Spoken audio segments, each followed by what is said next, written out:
Buenas tardes a todos y a todas. Espero que la ecología de aprendizaje se haya puesto las pilas de nuevo después del café y el acompañamiento del café, porque a estas horas, si Caroline por la mañana ya nos decía de estirarnos y movernos, pues a estas horas de la tarde es casi heroico permanecer aquí. Así que espero que las ecologías se hayan repuesto y que estemos en forma para continuar y cerrar bien el seminario.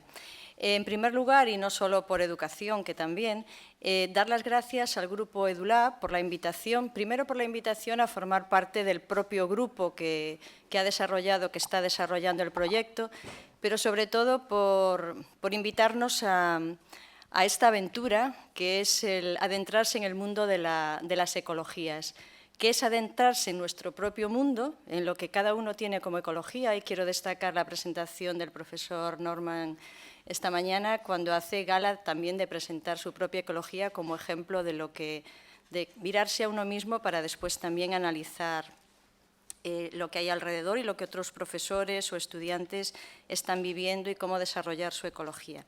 Quisiera, y ya con esto cerraría esta presentación, valorar la oportunidad de ampliar mi ecología personal como profesora universitaria y la ecología cotidiana, no sé si ha salido ese término, pero lo voy a decir así, del Grupo EIRA, al permitirnos expandir nuestras relaciones, en particular con el Grupo EduLab de la UGO, pero también con otros grupos que conocíamos algunas personas y que aquí hemos establecido relación. Personas que algunas de ellas yo les he leído ya de alumna, les he seguido leyendo y siguiendo sus publicaciones, con lo cual el conocernos aquí, que la interacción sea persona a persona, ha sido, bueno, yo creo que enormemente satisfactorio. Por la posibilidad también de expandir no solo las relaciones, sino los recursos, y yo quiero aquí hablar de los recursos intelectuales, no solo de los recursos tecnológicos, que también, pero sobre todo los intelectuales.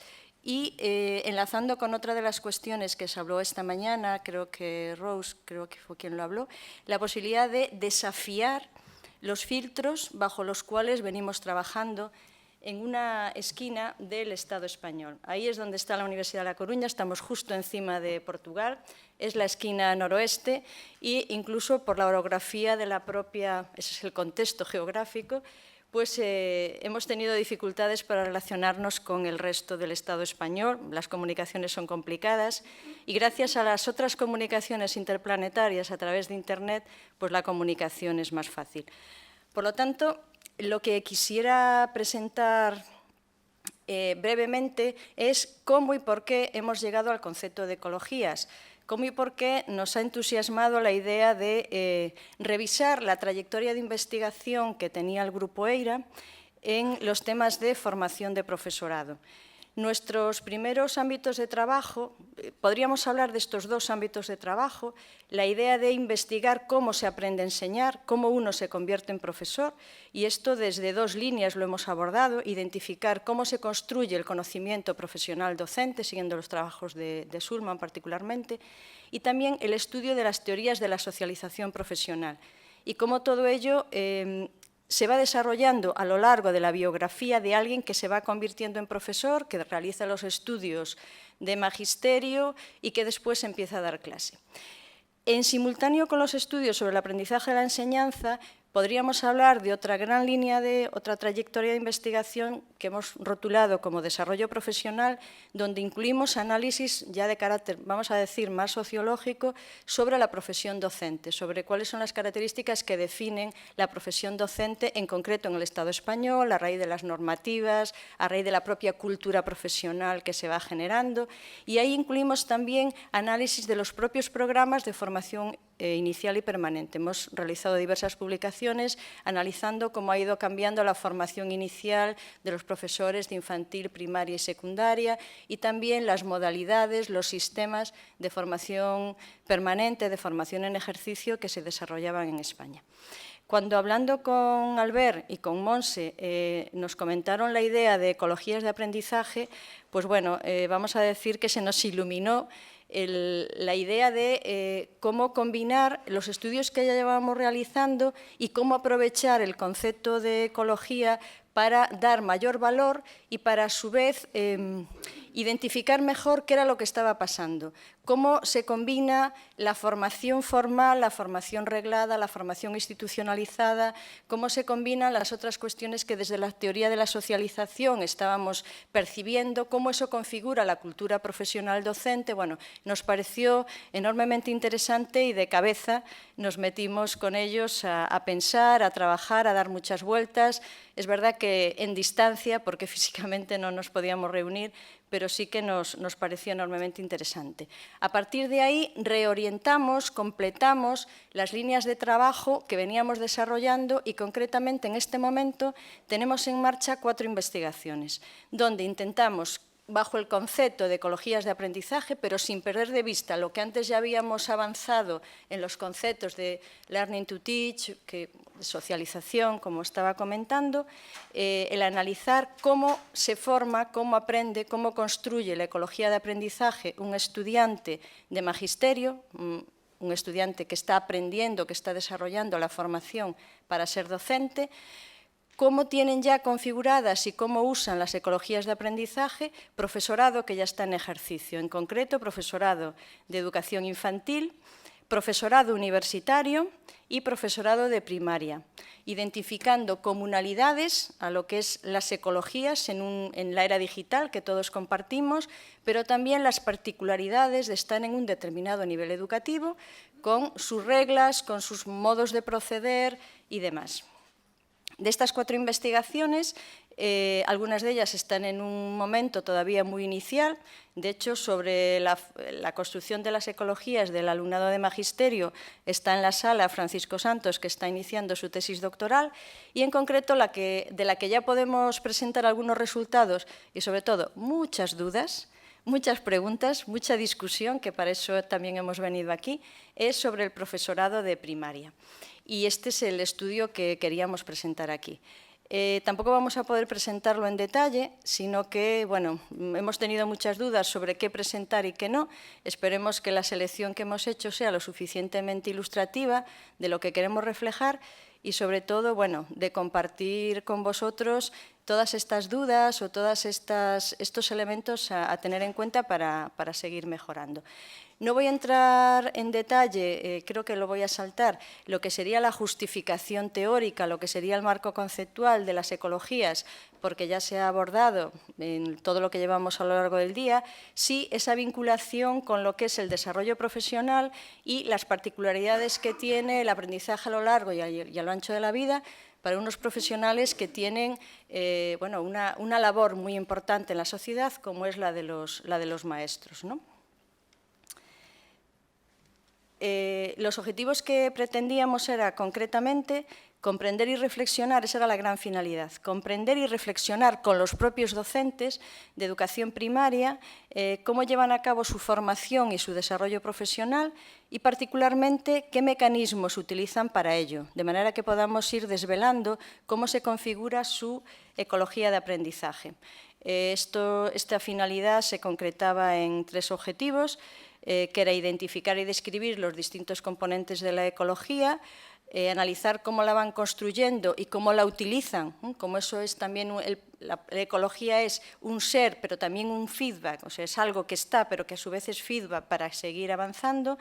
Y también, en concreto, y por los vínculos que teníamos con el proyecto Eco4Learn, el papel de la tecnología, que no era inicialmente nuestra preocupación, pero al estar colgando de alguna manera del proyecto del Grupo EduLab, pues también queríamos destacar ese componente particular. Las preguntas de investigación, de alguna manera, reflejan esos objetivos que antes decíamos.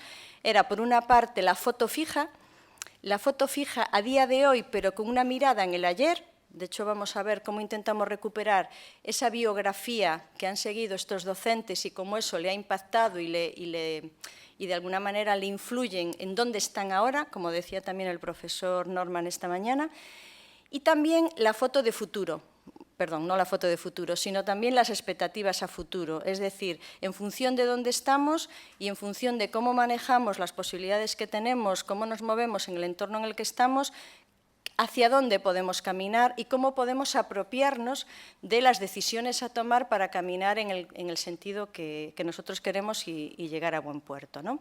Como decía, esto forma parte de las ideas del marco teórico que creo que no merece la pena citar porque ya se ha desarrollado en profundidad a lo largo de la sesión de hoy. Comentar ya con respecto a la metodología de investigación que hemos seguido una metodología cualitativa porque era la que más nos servía a los propósitos de que fueran los propios docentes los que analizaran su propia vida, dónde están, cómo han llegado a configurar su manera de estar, de aprender, de afrontar los requerimientos de la profesión.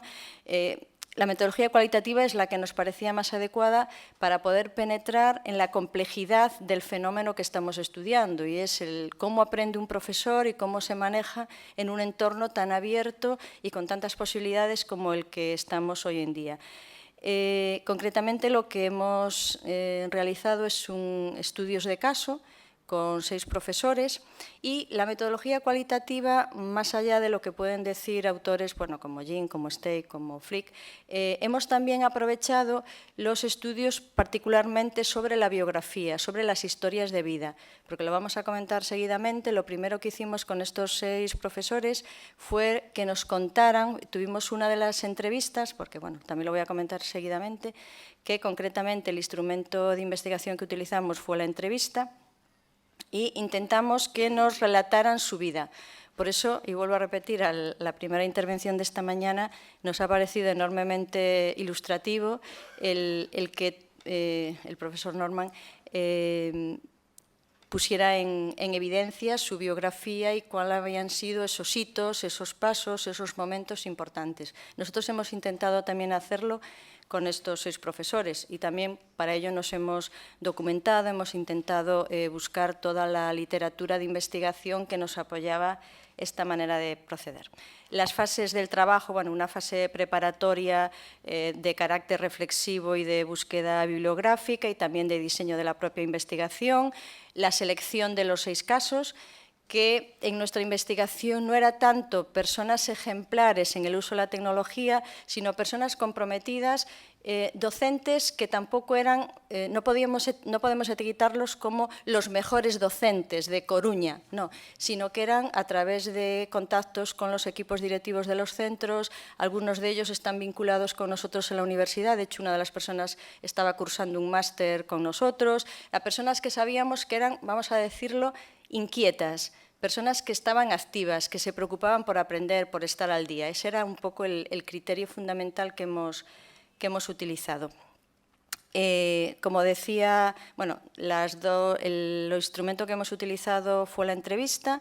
Concretamente hemos hecho 2 entrevistas en profundidad, ahora diré los bloques de esas entrevistas, y después hemos hecho todo un proceso de análisis de contenido para identificar una serie de categorías y a partir de esas categorías explicar la trayectoria y los mecanismos de aprendizaje y de configuración de la ecología que utilizan estos 6 profesores. Como os decía, hemos hecho 2 entrevistas. La primera entrevista, que le llamamos entrevista biográfica inicial, bueno, obviamente hubo algunos otros contactos de manera informal, sobre todo con aquellos que no conocíamos, con los que nunca habíamos trabajado. En esa entrevista biográfica tenía 4 partes, eran 65 preguntas, casi todas, bueno, se hizo una grabación en audio. Duró como unas hora y media, 2 horas cada una de las entrevistas e intentamos con ellos ir recordando cómo había sido su paso por la escuela infantil, por la escuela primaria, por secundaria, recordando a sus profesores, recordando asignaturas, cómo se sentían, tanto aspectos más de carácter cognitivo como de carácter afectivo, sentimientos, emociones. Hicimos después otro bloque específico de lo que había sido la enseñanza universitaria. Todos ellos son profesores de primaria, por lo tanto hicieron los estudios de magisterio.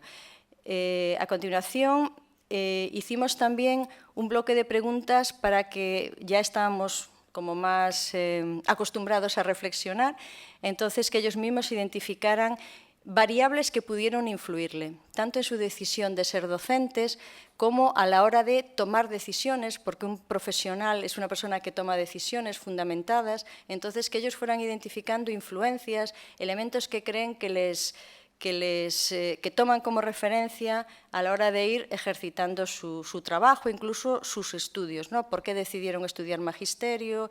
¿Qué fue lo que les pudo influir? ¿Por qué después decidieron estudiar un máster? ¿O por qué decidieron estar en esta escuela, involucrarse en este proyecto, en otro? Y la última pregunta, dentro de la parte de la entrevista biográfica, el último bloque, era ya sobre su ejercicio profesional. En concreto, si habían tenido experiencias laborales, no solamente docentes, sino si habían trabajado en otros ámbitos, desarrollado otro tipo de trabajos, y cuál también un recorrido por sus años ya de experiencia como docentes. La segunda entrevista fue de 71 preguntas y era específica, la titulamos así, tuvimos mucho debate sobre cómo titularla, pero al final la titulamos como Mecanismos de aprendizaje docente. Y ahí intentamos con ellos ir desvelando sus maneras de aprender, cómo ellos eran capaces de dibujar su propio perfil como aprendices, tanto en el periodo de formación inicial, cuando estudian magisterio, como ya en su periodo como docentes, en lo que sería la formación permanente. Le dedicamos un bloque especial también a la tecnología, cómo la tecnología ayuda, cómo la utilizan para aprender, y también otro apartado especial a la autoformación, porque nos pareció que era un componente clave y queríamos que ellos, porque además sabíamos que sí eran activos en esa forma de aprender. Y después dejamos un espacio abierto para que ellos, sin preguntas por nuestra parte, nos comentaran cosas, que os puedo decir que, bueno, a estas alturas ya éramos de la familia, ¿no? Y por lo tanto ya se soltaban y ya nos explicaron muchas más cosas de las que nosotros incluso nos habíamos pensado en ellas, ¿no? Cuando queríamos desvelar toda esta manera de trabajar de los profesores. El esquema de análisis que hemos utilizado, que me gustaría, ya sé que no sé si es el momento, no sé si es el lugar, pero desde luego no es el tiempo, no vamos a tener el tiempo necesario, sí abordarlo con vosotros, porque ahí están las categorías que hemos entresacado, categorías que emergen de las propias entrevistas, de lo que ellos nos han ido contando. Al final hemos decidido hacer unas categorías para la entrevista biográfica y unas categorías para los mecanismos de aprendizaje. Yo tengo que confesar que no me parece bien, que me parece que tendríamos que haberlo integrado, pero os puedo asegurar que no vimos la manera. Entonces, ahí nos pudo más el hacerlo más analítico, el que emergieran bien las cosas que queríamos que salieran, que no el hacer las conexiones. Y por lo tanto decidimos que así nos era más claro, lo entendíamos mejor y sobre todo los propios docentes con los que compartimos el esquema de análisis para que se sintieran reflejados y que les pareciera que eso podría visibilizar mejor todas las historias que ellos nos contaron, que os puedo asegurar que nos contaron multitud de historias, de detalles, de cosas de la escuela, de cosas de cuando ellos iban a la escuela, de sus familias, bueno. Entonces, por una parte, en lo que es el análisis biográfico, hemos diferenciado la dimensión personal y la dimensión profesional. En la dimensión personal hemos tratado de identificar los elementos clave de sus experiencias escolares, cuando iban a clase en infantil, en primaria y también en secundaria, y también la formación ya para ser maestros de la universidad. Hemos dedicado otra categoría a lo que eran las influencias, y ahí hemos identificado las influencias de la familia, de las amistades y de otros profesores que habían tenido. También ahí hemos etiquetado como perspectivas, porque había toda una serie de reflexiones que iban saliendo de cara a las expectativas que ellos tenían cuando estaban haciendo la carrera, cómo ellos se veían como maestros, la visión ideal que tenían de sí mismos y de la clase y de la escuela donde querían trabajar, y también las motivaciones. ¿Qué motivación era la que les hacía estar en la brecha, seguir aprendiendo, seguir trabajando, ¿no? Todo eso es lo que hemos incluido ahí como dimensión personal.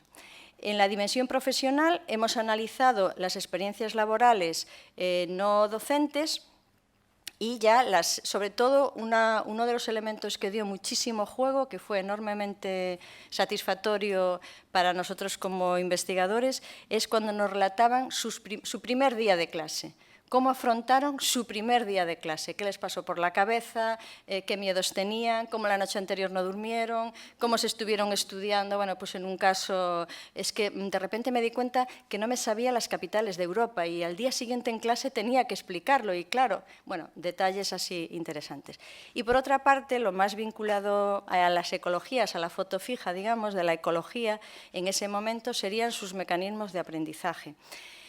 Y ahí hemos incluido un primer apartado de conceptualizaciones, de concepciones, es decir, para recoger cómo valoraban la idea del aprendizaje permanente y qué les motivaba a seguir aprendiendo.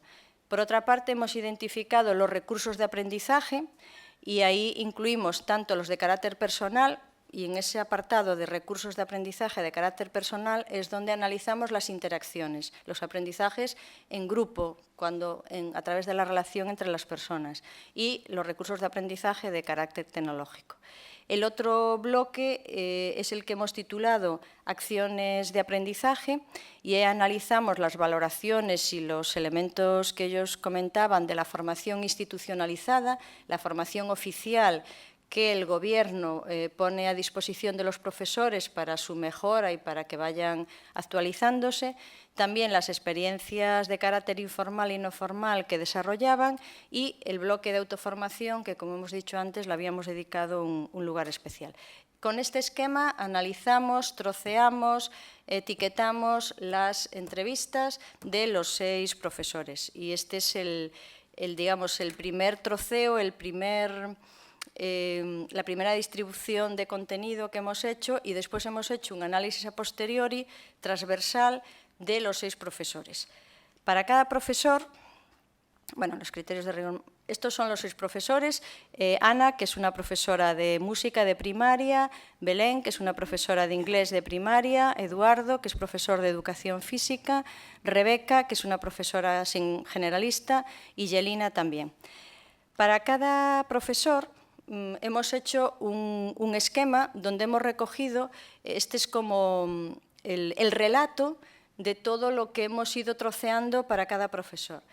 Pero es que para cada profesor, y me van a permitir que se lo enseñe, hemos hecho un biograma para cada uno de los 6 profesores. En ese biograma hemos ido identificando los elementos clave que hemos ido recogiendo con la entrevista biográfica. Este es el biograma de Eduardo, donde desde los recuerdos de su escolarización, cómo eso incide en su manera de sentirse y de construir su estilo docente como profesor y opiniones y valoraciones que iba dando de cada una de estas etapas. La enseñanza no universitaria, la enseñanza universitaria, concretamente la formación de magisterio.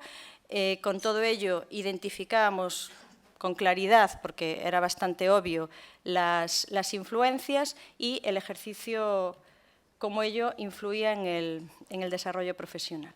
Y también para cada uno de ellos, y esta era la segunda, como fruto de la segunda entrevista, esta es la ecología de Eduardo. No se preocupen, que ni la voy a presentar en detalle, ni siquiera yo seré capaz aquí de sintetizarla. Pero bueno, aquí está Eduardo. Y Eduardo hemos identificado sus acciones de aprendizaje.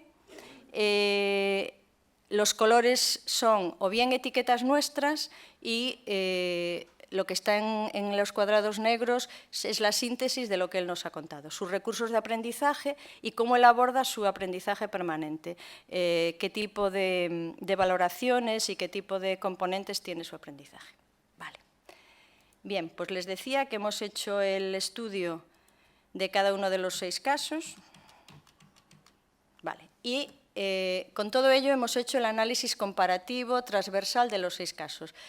Y eso sí que me van a permitir que lo diga, aunque sea muy rápidamente, porque es lo que quiero someter a su consideración y me gustaría, bueno, después les dejo mi correo electrónico, que sugerencias, mejoras, análisis, comentarios, críticas a la totalidad, a la mitad, a la 10ª parte, pues serán bien recibidas.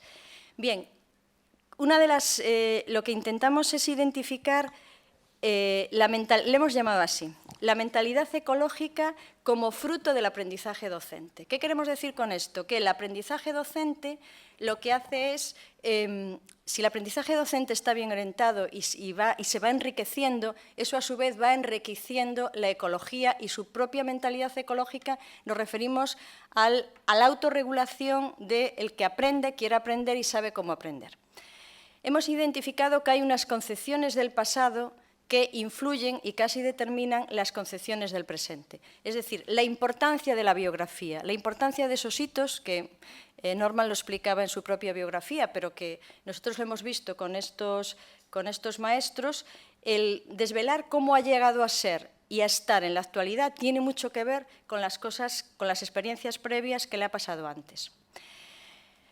Otro gran bloque de ideas le hemos titulado «El saber va ocupando su lugar» o «El saber no ocupa lugar». Hay una frase en España que se dice que el saber no ocupa lugar. Bueno, pues nosotros un poco parafraseando esa frase hemos intentado aquí identificar algo que en nuestros 6 casos coincidían, y es que la falta de confianza en la formación inicial reglada que habían recibido, la formación institucional para ser maestros, les hacía desconfiar de los aportes de la formación permanente y de alguna manera les abocaba a aprender de otras maneras, a aprender bajo otros sistemas. Ahora tenemos las aportaciones de la tecnología, pero incluso cuando no había las aportaciones de la tecnología, y es algo que en España tenemos que citar, había asociaciones de profesores, escuelas de verano, distintos mecanismos presenciales todos ellos, pero de trabajo entre maestros. Y ellos preferían esa manera precisamente por las malas experiencias que habían tenido de aprender a través de sistemas institucionales.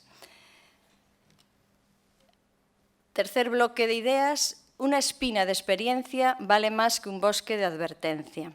¿Con esto qué queríamos decir? Bueno, pues la importancia que ellos, de los 6, 4 habían tenido otras experiencias laborales no docentes y destacaban muchísimo cómo las experiencias laborales te van advirtiendo sobre cómo aprender a afrontar problemas, e incluso el vivir con problemas. Ser profesor es una profesión donde te vas a encontrar problemas. El tema es cómo los afrontas, cómo los canalizas, cómo buscas soluciones a las situaciones conflictivas que necesariamente te vas a encontrar.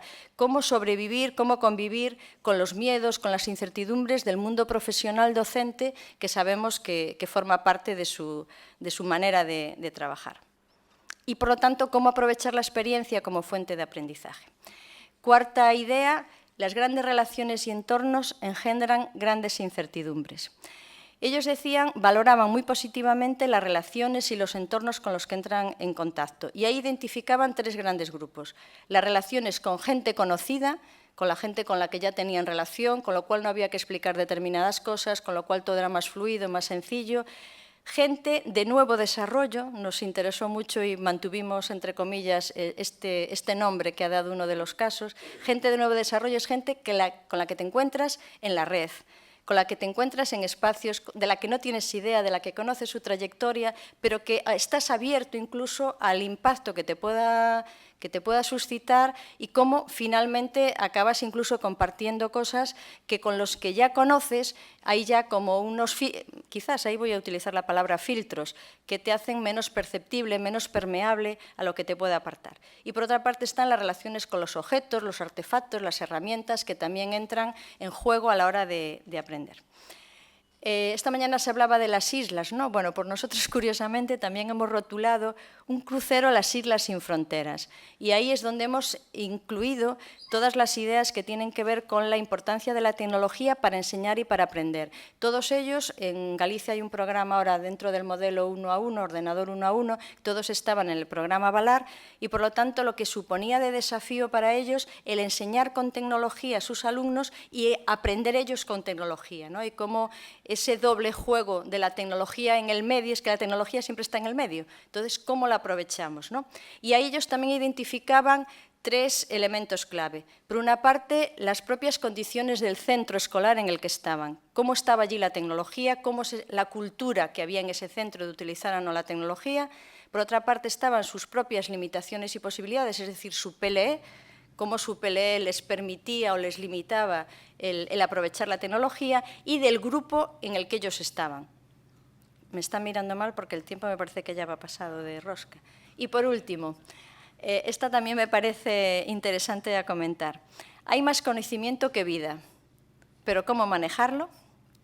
Entonces, nosotros no introdujimos hasta el final el nombre ecologías. Es decir, en las entrevistas preguntábamos sin utilizar el término ecologías, pero ya al final, cuando hablábamos ya de ecologías con ellos, porque ya eran arte y parte del proyecto de investigación, ellos decían, y esta es una frase tomada de uno de ellos, las ecologías son sistemas ecosociales, pero hay que activarlos, impulsarlos, reordenarlos, es decir, es algo vivo, es algo que yo no puedo decir qué contento estoy y qué buena ecología tengo, como si tuviera un ordenador que va más rápido que el tuyo. No, es que las ecologías se quedan obsoletas rápido. Es algo que tienes que estar alimentándolo, que lo tienes que estar revisando, ¿no?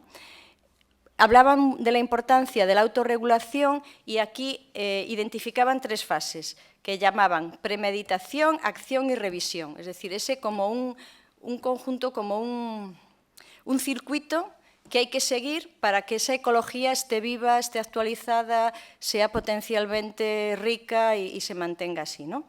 Y después hablaban de yo y mis circunstancias y yo y mi entorno, ¿no? Y de los ajustes y desajustes que pueden darse ahí. En el yo y mis circunstancias hablaban sobre todo de la capacidad para pensar qué se necesita hacer y cómo se puede hacer. Es decir, finalmente me decían, mira, yo mañana tengo que dar clase y tengo un alumno que le cuesta muchísimo aprender pues la raíz cuadrada. Ese es mi problema y, por lo tanto, mi ecología se va a desarrollar en la medida en que yo me busque, bueno, perdonadme la expresión, me busque la vida, no sé cómo se traducirá eso al inglés, me busque la vida para dar respuesta a ese problema y yo conseguir que ese alumno aprenda ese contenido que yo tengo que enseñar. Por lo tanto, la ecología también se va a alimentar y va a mejorar en la medida en que yo identifique problemas y busque soluciones a esos problemas. Bueno, en definitiva, sí nos mantenemos en la gran idea y en la gran aventura de intentar vincular ecología de aprendizaje con desarrollo profesional docente. Sí que entendemos que estamos hablando de cambio, de experimentación, de evolución en las formas de actuar, de pensar y de ser docente. Es ahí donde estamos, no es nada fácil, desde luego, ni nada sencillo ni acabado. Y lo que sí tenemos en cuenta, o lo que sí también tenemos claro, y creo que ha sido nuestra gran fortuna con estos 6 profesores, que todos los docentes del estudio se mueven a partir de la imaginación y del compromiso.